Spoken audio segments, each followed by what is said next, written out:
Hi, Ava. Can you hear me okay? Yeah, hi. Hey, thanks for doing it. Am I getting you from New York City? You are getting me from New York City.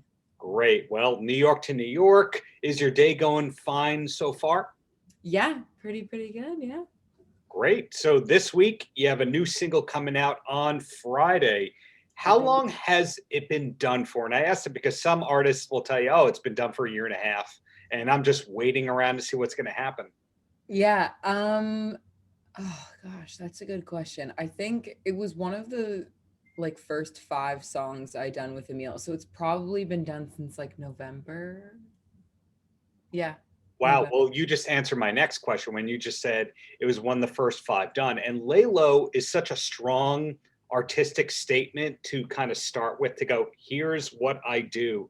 Did you know outright that Laylo was a standout track?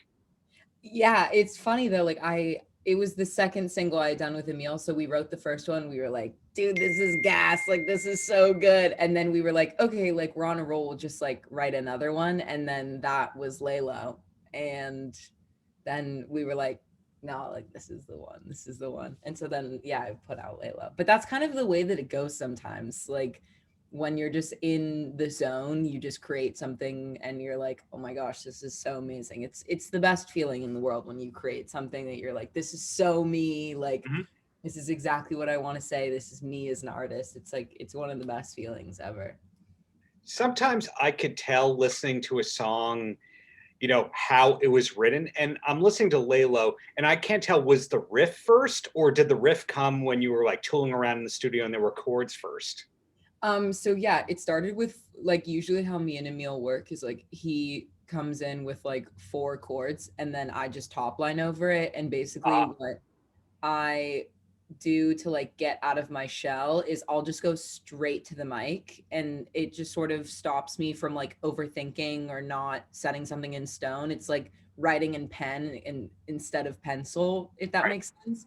So then yeah, the riff came first. They're like da, da, da, da. That came first. And then he was like, this is so sick. It should be the intro. And then that was sort of how it came about. Yeah.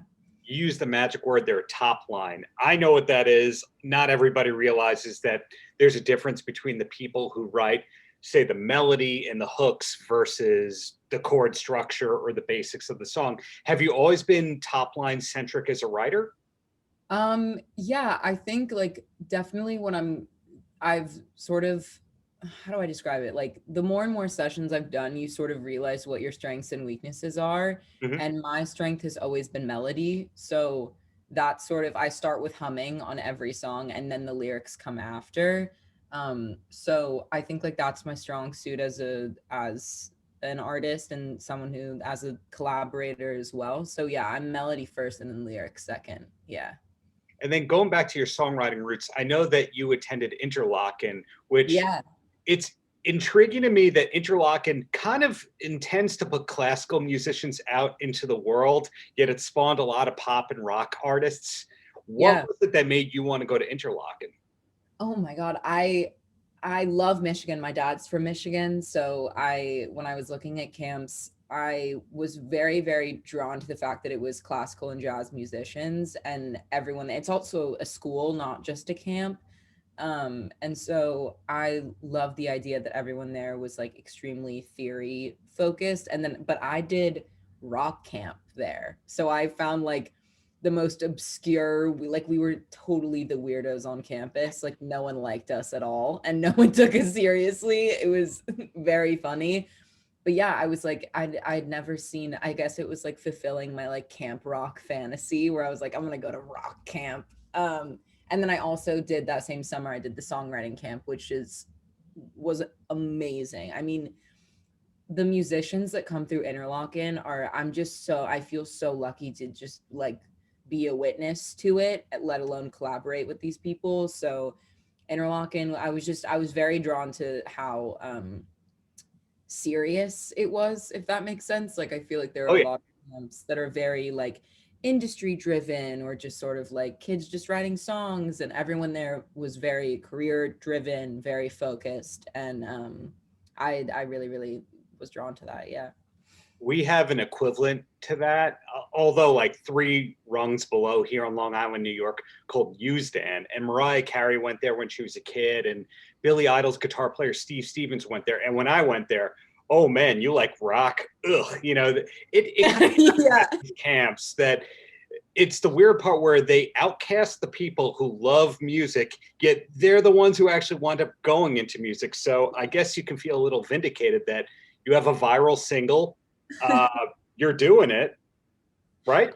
I'm trying, man. I'm definitely trying. It's it is very funny that we are totally the outcasts on campus.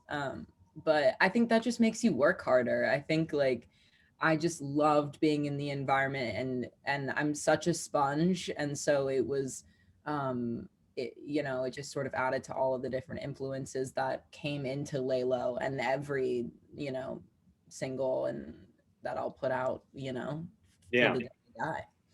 And speaking of those influences, Sam Cooke, Amy Winehouse, Motown. You had to have started out with bad music, though. Come on, like something there.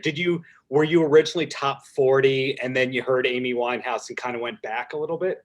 I mean, honestly, when I was a kid, like I listened to a lot of my dad's music, and my mom just always had Motown playing, and a lot of Carole King, a lot of James Taylor, a lot of Joni Mitchell. So yes, but I think, in terms of like it's all subjective, right? And I used Fair. to be like the first person to shit on pop music fully. Yeah. Oh my God. And then I was just like, Ava, you're not that big of a deal. You need to relax. And then I think every single song I listen to, whether I think it's good or bad, influences my music. I think as a person, and especially as a musician, we're all just a product of our influences. And I love basically every genre minus like bro country. I can get down with any type of music. Unless they ask you to write the top lines for it, then maybe you'll make an exception. I mean, I've always thought about that. Like, it would be so cool to be in like a session with like just full, like Florida Georgia line, like full, just like bro stadium country. Like, I think it would be super sick to. I mean, I think some of the best songs are like the best written songs are country songs. So, I mean, there's going to like Nashville.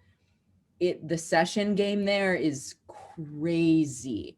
I respect it. It's way better than LA because everyone in there, like you split it evenly, like it's very formulaic down to a system versus in LA. It's kind of like, well, I wrote like 2/4 of that melody and like, you know what I mean? It's all BS anyways. So it took me a while. My mom's like a diehard country fan. And so I think just me being like an emo teenager, I was like I hate country, like my mom likes it. No. And now I've come around. I do really like country music. Well, something that intrigues me about your musical roots here is not everybody realizes one of the coolest things that your dad ever did was kind of revitalize Glenn Hughes from Deep Purple. Yeah. Was he around a lot? And if the answer is no, next question, feel free to say that.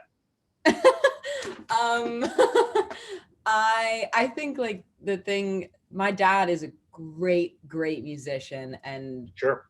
great human being, and definitely has, influenced my music. But, at the end of the day, I think it's a blessing and a curse to have my dad be my dad and be in the industry that I also want to go into. But we make such different music that I think that it's okay where it's not. I would never want anyone to think like that I'm, following in his footsteps. I guess I am, but I think, he's just the best, and he is very, very supportive of my music career. And like he's like, oh, like this is actually good. I'm like, yeah, I'm an all right musician. Like, what do you know? But yeah, he's other than being a drummer, he's just like me, a huge consumer of music and a huge lover of music. across all types of genres. So I definitely took that from him. Yeah, 100%. In the case of Glenn Hughes, where I was going with that is people peg him as being, the guy from Deep Purple and a weird era of Black Sabbath, but he was the most soulful singer. I should say, still is the most soulful singer, and he could sing Motown if he wanted to, but Yeah. he's kind of pegged with that '80s tag unfairly, I would say. Yeah, 100%. I think that just shows like the beauty of music and versatility of artists. And if you're really known for one thing, like it's sometimes like it's hard to break that. But Glenn Hughes is a boss, like so sick. And my dad is a diehard fan. So yeah, I think it's exactly what you said. Like he is one of the most soulful singers ever. Cool. He's fantastic. But back to you here, because this is the Ava show. We're talking because you're a singer, but when somebody digs, they can say, oh, philanthropy, she's involved with a lot of great causes, she's dabbled in acting and all that. Is the goal to be all those things, or is the goal really to just be a musician long term?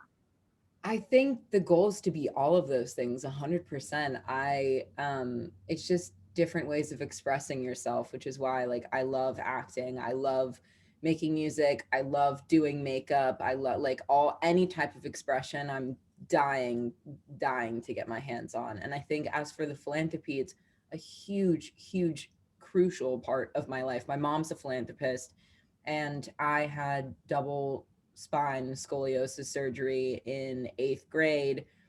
And those doctors at Children's Hospital completely saved my life. I owe everything to them. And so being a youth ambassador for Children's Hospital on the orthopedic side is something that is very near and dear to my heart, and something I will continue to advocate for the rest of my life. They're just fantastic.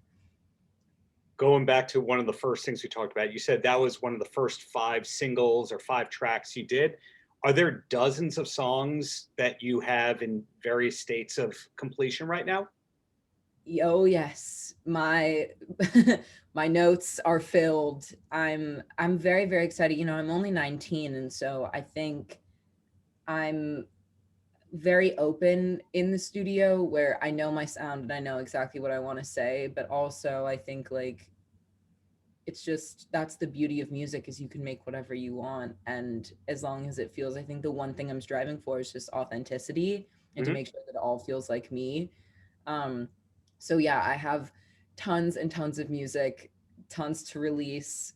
It's just all very exciting. Like the future is very bright. So I'm really happy that I'm making music that, feels very authentic, and it's just a complete reflection of who I am. Cause I think that that's hard, because you like know it, you know who you are in your head, but sometimes it's really hard to express it in a way that, will appeal to the masses as well. And so when you find it, you're like, it's the best feeling. Well said. Okay, well, 2 quick questions and then you're free. And the first one is, do you have a TV recommendation that you can pass along to somebody who kind of needs a new show to start? Oh my gosh. Well, I really like Black Mirror. That's not like I think everyone knows what Black Mirror is, but Not everybody does. not everyone, but a lot of people do. But it's the type Yeah. where like I love a TV show where you don't have to follow it. You can just kind of pick and choose.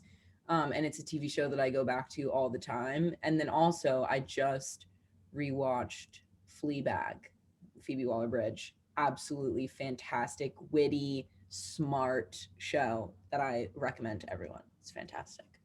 Cool. And then rather than my standard closer, I'm going to ask you a random question here, but it's at you. Okay. And that is there a harder song to sing than the national anthem? Yes. Happy birthday.